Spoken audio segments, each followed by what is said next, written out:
Hotel के staff room के सफाई के लिए गया तो वहां पे रेड कलर्ड स्टेन्स मिला जो उनको लगा ये ब्लड है। जब इनके लगेज ओपन करके देखा तो उसमें बच्चे का डेड बॉडी मिला।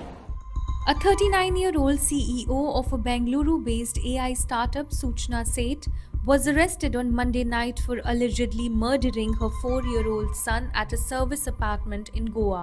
వ్యాప్తంగా ఇప్పుడు అందరినీ కలిచివేస్తున్న ఒక వార్త ఏంటంటే, ఒక 4 ఏళ్ల బాలుని కన్న తల్లి దారుణంగా హతమార్చడం అనేది దిగ్భ్రాంతికి గురి చేస్తూ ఉంది. ఆ వార్త తెలిసినప్పటి నుంచి ఇప్పుడు జాతీయ స్థాయిలో కానీ ప్రాంతీయ మీడియాల్లో కానీ ఎక్కడ చూసినా క్రైమ్ అలర్ట్ న్యూస్లో అదే కనపడతా ఉంది. ప్రధానంగా సుచనా సేత్ అనే బెంగళూరుకు చెందిన మైండ్ఫుల్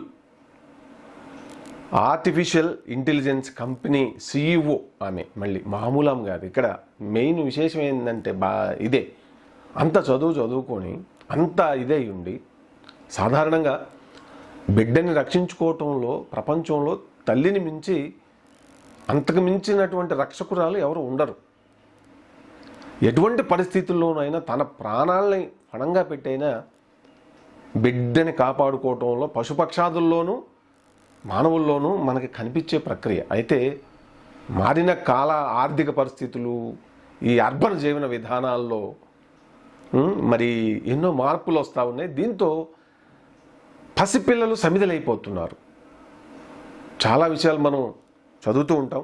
కొన్ని పత్రికలో చదివినప్పుడు భర్త మీద కోపంతో పిల్లలను తీసుకొని వెళ్ళి ఆమె ఆత్మహత్య చేసుకోవడాలు, ఎక్కడో నదిలోనో బావిలోనో ట్రైన్ కిందో పడిపోయే సంఘటనలు ఎన్నో మనం చూస్తుంటాం.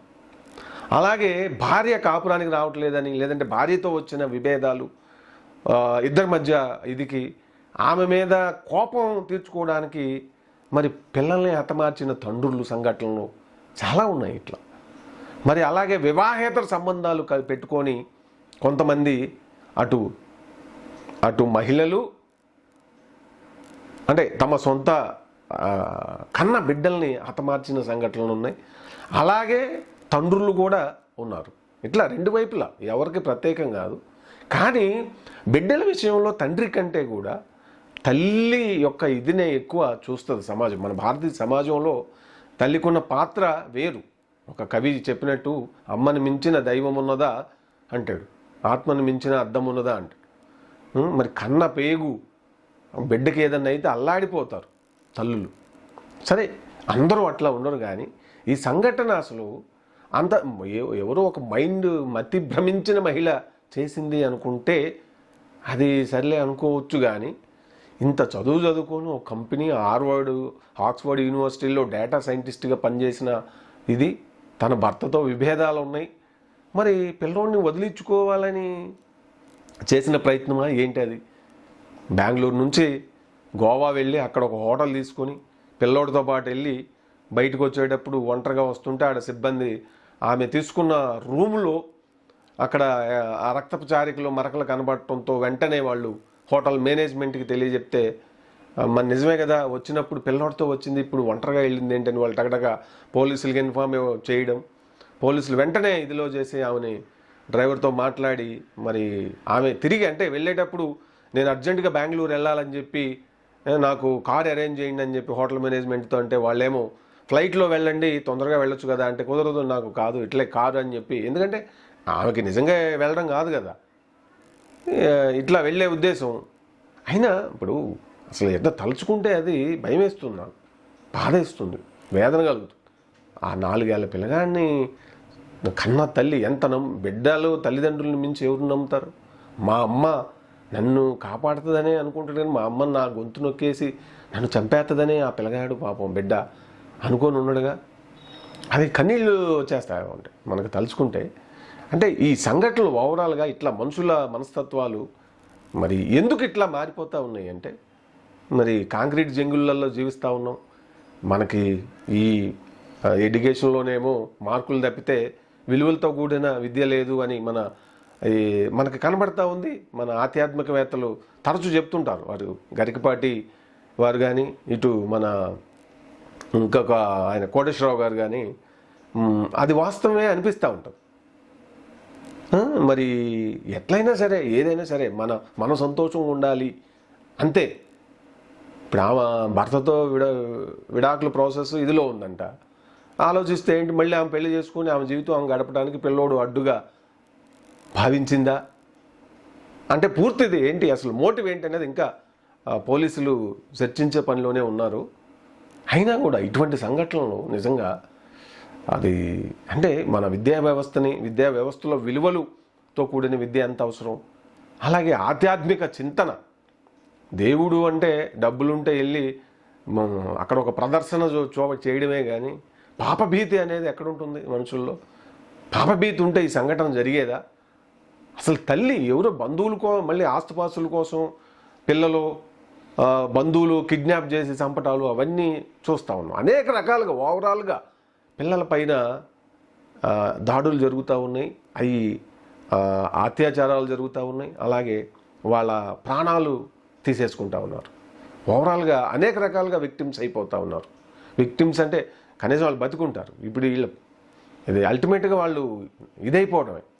అది తల్లి వైపు నుంచి ఇట్లా జరిగిందంటే, ఒక తల్లి ఇలా చేసిందంటే, అందులో పెద్ద చదువులు చదివి డేటా సైంటిస్ట్ అయ్యుండి ఓ పెద్ద కంపెనీకి CEO అయ్యుండి టాప్ గ్రేట్ ఆర్టిఫిషియల్ ఇంటెలిజెన్స్ ఉమెన్లో టైమ్ మ్యాగజైన్ ఆల్మోస్ట్ దాంట్లో కూడా టాప్ 100లో ఏమో ఉంది.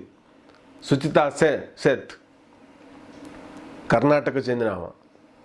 కానీ ఎంత అంటే ఆ సెల్ఫిష్ ఆలోచన, నేను హ్యాపీగా ఉండాలి అంతే, అదే సెంట్రిక్గా అనిపిస్తుంది నాకైతే.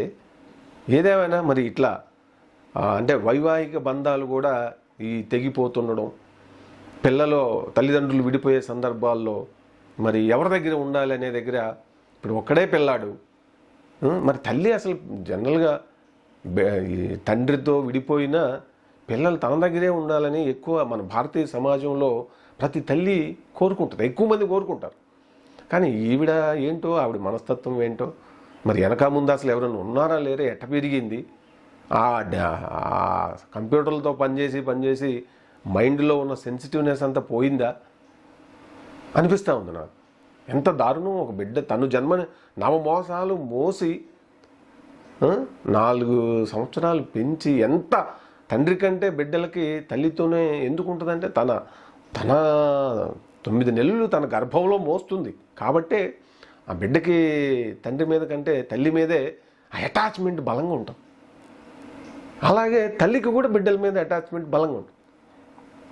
తండ్రి పాత్ర వాళ్ళని ఒక సరైన మార్గంలో పెంచడం, వాళ్ళకి ఒక దారి చూపే ఒక గైడ్ లాగా ఉండడం అనేది జనరల్గా మనకి ఉంటుంది. కానీ ప్రేమ, ఆ కంపాషను, ఆ లవ్, ఈ వాల్యూస్ ఇవన్నీ కూడా తల్లి నుంచే పిల్లలు ఎక్కువ నేర్చుకునే పరిస్థితి ఉంటుంది మన సమాజంలో. అది వెనకటి నుంచి కూడా సాంప్రదాయకంగా మనకు వస్తున్న ఒక గొప్ప ఇది. కానీ మరి ఈవిడ ఎట్ట పెరిగిందో ఏంటో, ఏమైపోయిందో, పరిస్థితులు ఏమైనా కూడా తను జన్మనిచ్చిన బిడ్డని అంత దారుణంగా చంపుకోవడం అనేది ఆమెని శిక్ష మామూలుగా కాదు. మరి ఇటువంటి వాటికి ఇవన్నీ కూడా సమాజంలో మన వ్యవస్థలు ఎలా ఉన్నాయి అనేది, విద్యా వ్యవస్థ, మోరల్ వాల్యూస్ సిస్టమ్ ఎలా ఉంది, మార్కులే పరమావధిగా వ్యాపారంగా నడుస్తున్నటువంటి విద్య, మరి ఆ వ్యవస్థలో కొంత ప్రక్షాళన జరుపుకోకపోతే మరి రానున్న తరంలో వాళ్ళు ఎంత ఆర్టిఫిషియల్గా, ఎంత యాంత్రికంగా తయారవుతారో అని ఊహించుకుంటేనే భయం వేస్తూ ఉంది. సో ఇదొక చెక్ బ్యాక్ లాంటిది.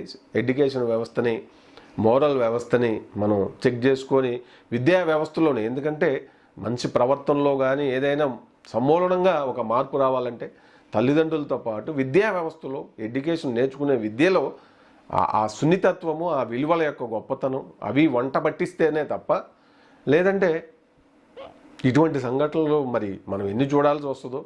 ఏదేమైనా కూడా అసలు ఇది చాలా బాధాకరం. ఒక అందులో ఇంత విద్యావంతురాలు అయ్యుండి ఈవిడ చేయటం అనేది, ఈ సుచితా సేత్ అనే ఆమె సరే ఎప్పటికైనా దొరుకుతారు, ఎక్కడికి పోతారు, శిక్ష పడుతుంది, దాంతోనే అయిపోదు కదా, శిక్షలు కాదు. అంటే ఇటువంటి ఈ అత్యాచారాలు, చంపడాలు పిల్లల మీద తల్లిదండ్రులు ఎక్కువవుతున్న ఇది మరి స్కూళ్ళల్లో ఈ కౌన్సిలింగ్ వ్యవస్థను కూడా మరి మానసిక శాస్త్రవేత్తలు ఇక నుంచి స్కూలు కాలేజెస్లో ఒక పోస్ట్ క్రియేట్ చేసి అది ఆవశ్యకత. ఎందుకంటే ఎప్పటికప్పుడు ఆ మానసిక భావనలు మనస్తత్వాన్ని అర్థం చేసుకుంటేనే కదా ఆ మారుతున్న మార్పుల్ని గమనిస్తూ దానికి తగ్గట్టుగా మరి ఇది చేస్తూ ఉంటేనే ఒక బ్యాలెన్స్ అనేది ఉంటుంది. మరి ఎడ్యుకేషన్ సిస్టంలో కూడా మనకు అసలు సైకాలజీ అంటేనే పెద్దగా మన వ్యవస్థలో దాన్ని బలంగా విస్తృతంగా చొచ్చుకు రానివ్వకుండా చేసి మాయలో మంత్రాలు జ్యోతిష్యాల సైడ్ తిప్పికెళ్ళిన దౌర్భాగ్యం మంది. కాబట్టి ఒక శాస్త్రీయమైనటువంటి అప్రోచ్ మనం ఎడ్యుకేషన్ సిస్టంలో ఈ మానసిక విభాగానికి చెందినటువంటి డిపార్ట్మెంట్ని బలోపేతం చేస్తూ విద్యా వ్యవస్థలో మోరల్ వాల్యూస్ని మరి మొదటి నుంచే పెంపొందిస్తూ మరి కొంత ఇది చేయకపోతే చాలా భయంకరమైనటువంటి భవిష్యత్తులో భయంకరమైనటువంటి మానవ సంబంధాలు మరి ఇప్పటి తరాలు ఎదుర్కోవాల్సి వస్తుందేమో అనిపిస్తుంది నాకైతే.